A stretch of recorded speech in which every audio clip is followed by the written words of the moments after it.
Hi guys, Neil here with Facelift Interiors. Welcome back to our channel. So in today's video we're going to be re-upholstering an armchair. Very old style armchair. It's got sprung arms, sprung seat, hand stitched and stuff. Very traditional upholstery style. So there's some things I want to change on it because basically the upholsterers have done it before. Done a calico cover for it and all the front's too padded. I don't like the way the seat sits. So what I'm going to do is I'm going to strip out all the old springs, building the frame of the seat up as well by about 3 inches on the front. As you can see, we changed all the style, got rid of all the old springs, put some new webs, some new foam in there and got it looking nice and modern. There's going to be loads of upholstery tips and tricks throughout the video, so make sure you stay watching all the way through. So as always, if you like upholstery tips and tricks and tutorials, don't forget to subscribe to our channel, drop us a like, drop us a comment as well. It's lovely hearing from everybody. So without further ado, this is how you re-upholster a traditional armchair. Action! As you can see behind me, we're stripping out this chair and the seat is absolutely knackered. All the springs have collapsed and it's a very old style chair. As you can see, it's all stitch and stuff. So what we're doing is we are removing the seat because obviously it's built up quite high on these springs.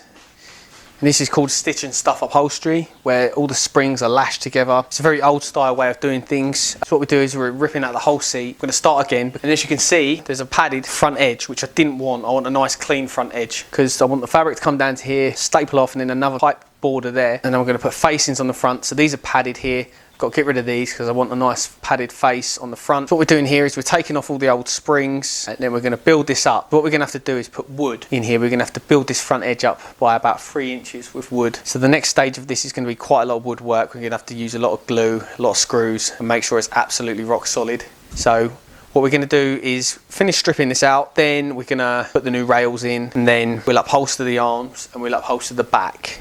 Then we can build the new seat in, start putting in the new webs. But for now, we're going to strip it out and just watch what I do. As you can see, it is very messy.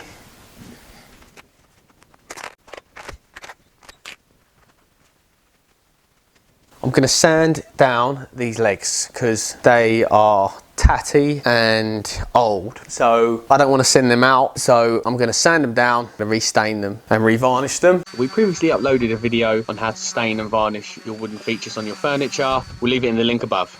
Now we can start putting some fabric on. So what I'm going to do is put Dacron on here.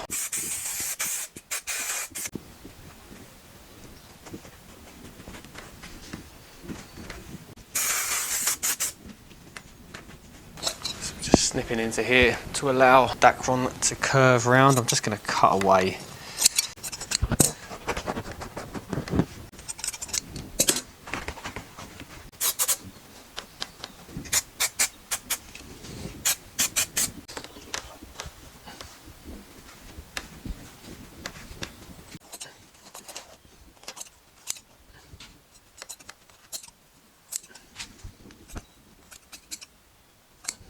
I was just about to start putting the fabric on and then stopped myself and thought, you know what, it's going to be better if I do the woodwork now, get that out of the way. So this chair, I want it to look a certain way. Because before it had a spring that came up to about here. So obviously to build that up with foam is too much. So what I'm going to do is build that up 3 inches at the front, 2 inches at the sides and back, and then I'll put the fabric on afterwards. Let's get all the woodwork out of the way. So I'm going to be doing gluing. I don't want to start getting glue and dust and everything all over the woodwork. So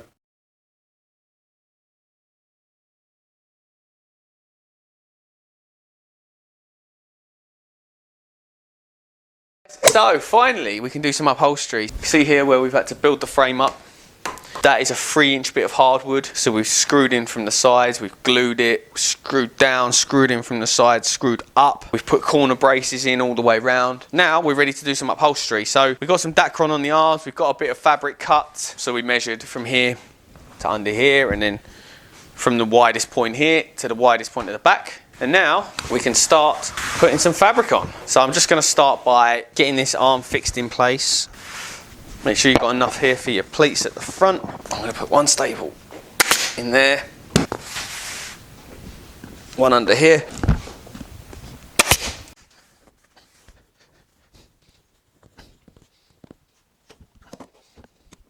I'm going to make a cut into here.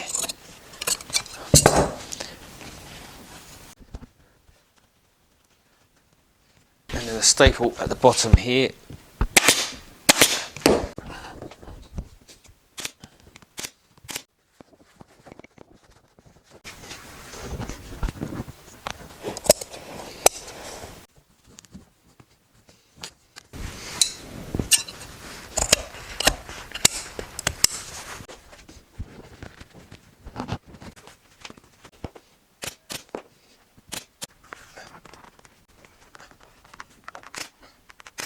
It's beautiful, but I've got to say this arm has been quite hard. Reason being is this was a loose cover. The way the frame was made, it was made for a loose cover. So I went to tuck my fabric through to the back here, and it was all covered up with like webs, hessian. So what we had to do is, because normally you cut through, you've got a rail here, and then you'll have a rail up here. So you cut in and you work around that and you work around that, and it's quite easy. But here, you've got a web going across, you've got a web going across, you've got to cut around all of them. So it's quite a tricky arm to do. And I pulled it quite tight at the back, so I haven't got much at the front for myself, but I've got enough. And already this looks stunning. Love this fabric. So I'm just going to make sure I've got enough here at the front. See where I marked with a pen? I marked that so I knew I had enough fabric.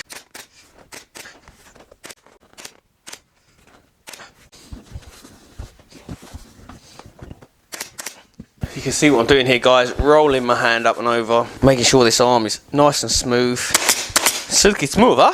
Right, so arm number 2. All of the arm is on, apart from the front, where we need to do the pleats. So I'm going to start.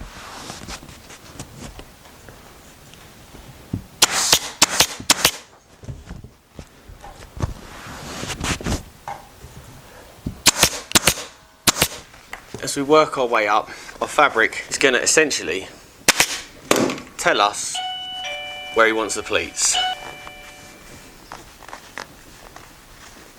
The same both sides, I'd say so. So that's my first one. Then you start working your way around, keeping a nice equal distance between each pleat. So we previously uploaded a video on how to do pleats on the front of an arm. We'll leave it in the link above. So guys, what I'm going to do now is I need to cut the fabric for the back, but it's got this collar around here. So going to lay it on its back, and I'm going to get an old bit of fabric, and then I'm going to show you how we do collars. Hopefully this is a good angle. So what I'm doing here, I'm going to cut into here and just basically cut away. Don't need all that excess fabric. So we want to go down fairly deep into the ridge, and then we'll do the same up here. So we're going to cut into here.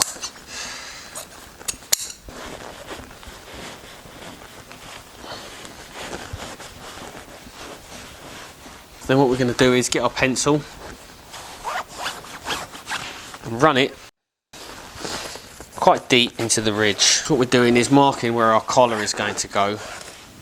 So now we're going to go and cut the fabric out. So what I'm doing now, as you can see, I've laid my template out on the fabric, and we're going to cut around it. So what we do is we cut another bit of fabric, and it sews around here, and that gives us a collar.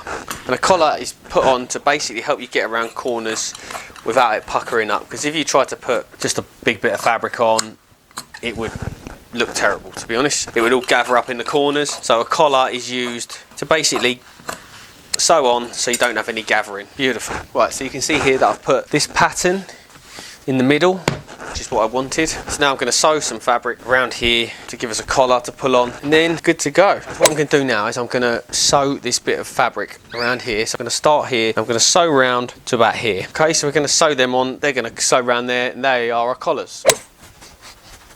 So what we're doing is here we're putting Dacron on. We can tuck that in, we'll glue it down as well. Right, let's get a bit of glue on there just to hold it still. You don't want it moving. So that's the Dacron on. Now, let's get our fabric. Here we go.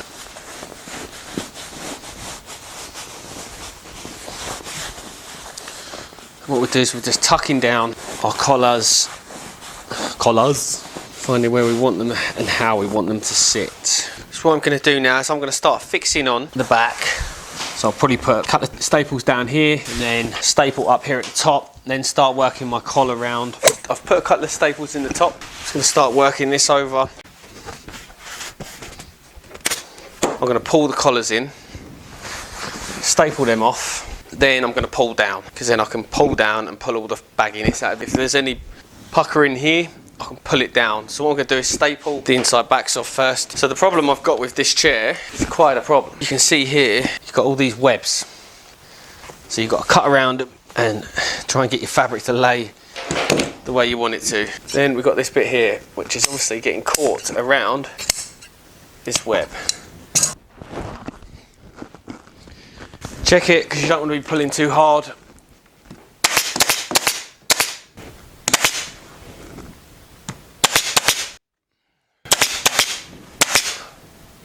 That's that side.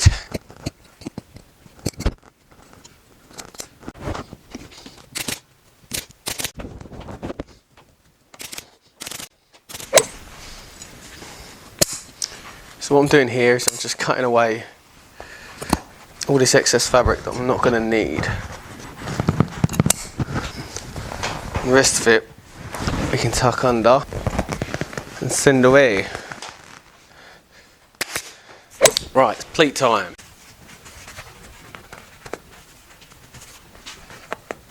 That can be pleat number 1.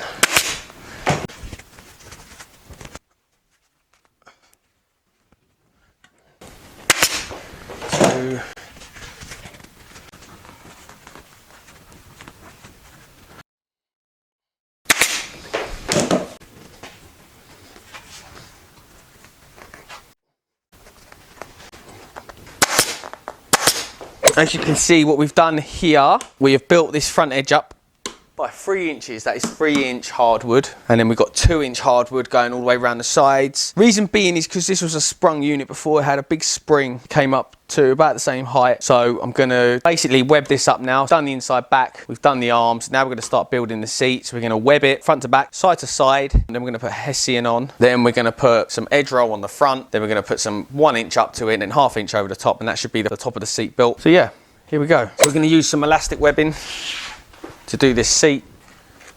I'm going to use some nice long staples. I like to use, when I'm stapling upholstery, I like to use about 8mm staples because they're not too long, they're not too hard to get out. When I'm doing like webbings, I want it to be nice and strong, so I'm going to use 14mm, so it gives us a nice strong fix. So staple off at the back, nice and tight on the front. 1, 2, 3, 4, 5.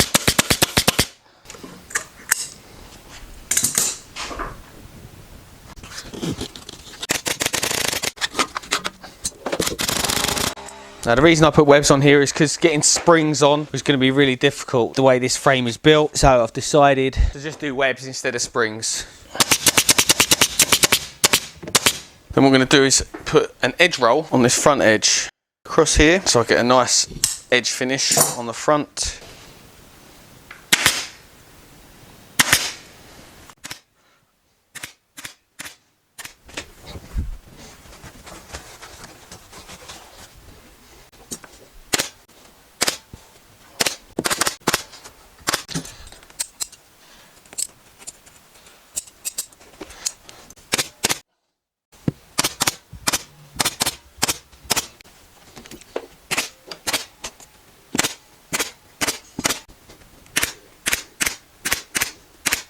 There is our seat built. So we put an edge roll on the front, webs, Hessian over the top. Now we're going to start building this up with foam. So I've got a sheet of 1 inch blue foam here. So I'm going to glue this down. Make sure you stick top and bottom. So I'm just going to pull this out. So I put it in just to check that it fits. I'm going to now glue it down. Careful not to glue the fabric. Now I'm going to push that down. I'm going to tuck it all the way under. I'm just going to make a cut into this foam into the corner. So now 1/2 inch foam over the top of that one.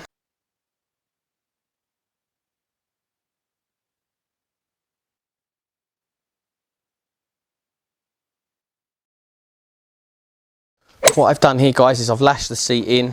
What I'll probably do is put a steeple in there. So lash the seat in, push the fabric under. So now I need to make cuts into here to basically allow me to get around here. I'm going to cut some of that away because you don't need all of that in there.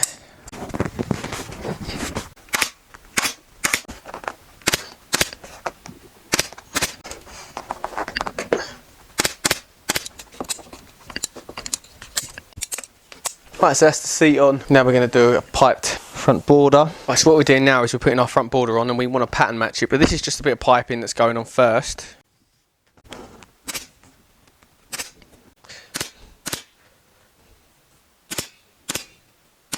So now we're going to put our front border on. Hope you can see the pattern we want to follow. So what I'm going to do is, I know that there is bang on, so I'm going to put one in there.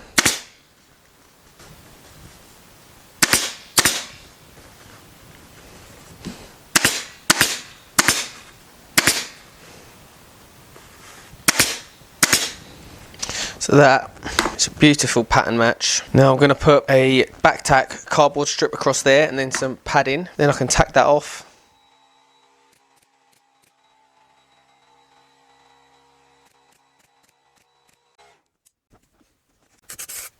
Now adding our 1/4 inch foam. I love it for this kind of job. 1/2 inch is too much when doing these kinds of things, so 1/4 inch, which this is perfect.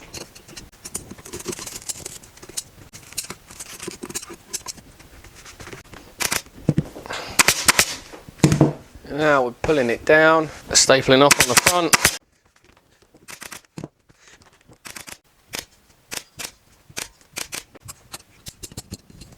Now we're doing our outside arms. Right, so we have our fabric. Ta-da! Mark the top. So we're basically going to lay this on. Make sure we've got enough here because it's going to staple round onto the front here, and then there's a face that goes on, and it does the same at the back, so make sure you've got enough either side. So what we're going to do is we're going to staple this down, feeling where the rail is, making sure I leave plenty of space on the rail. Right, so then that's the fabric on. Now we're going to put our cardboard strip on. So we're not going to go all the way to the end, we're just going to go up to this rail, and then I'm going to turn it here.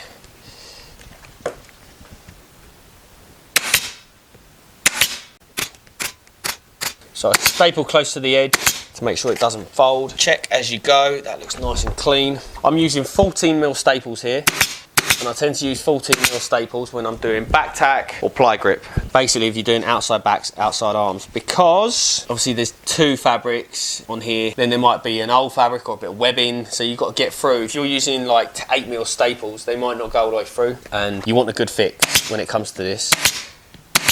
So always double check what you're doing as well, because obviously if you're using 14mm staples, you do not want to be starting to take them out, because they are a nightmare to get out. So just double check as you go. I'm going to snip that off there, right near the end. Now we're going to put our lining. This is just Hessian. You can use an old bit of fabric if you have it. So what I do is I staple here. This one doesn't have to come around the front. This can staple off on the wood here, because it is literally just for strength. So when you're stapling, make sure you're confident where you're stapling. Do not staple over or too close to the edge of the yellow cardboard strip.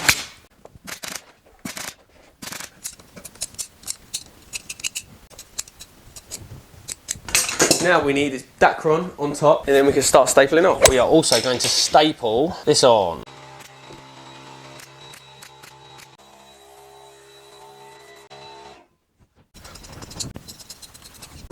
So now we're ready to start stapling off. What I do is I start in the middle, pull nice and tight, really tight. Make sure your line's good here.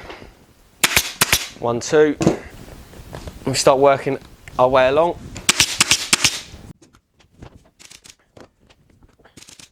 See, we've got a lovely clean edge here. If you want to, you can roll your hand up, make sure you've got all your fabric.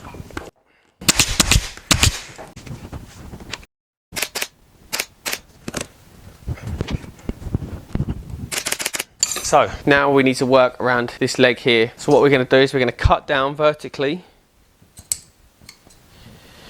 and then I go a little bit more length than what the leg is. So now I just want to tuck that under like that. Or you can chop away if you want. You can chop away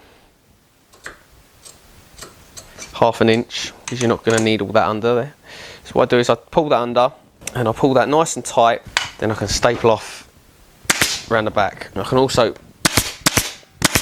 staple off there as well. See there, you got a nice tight finish, nice and tight front to back.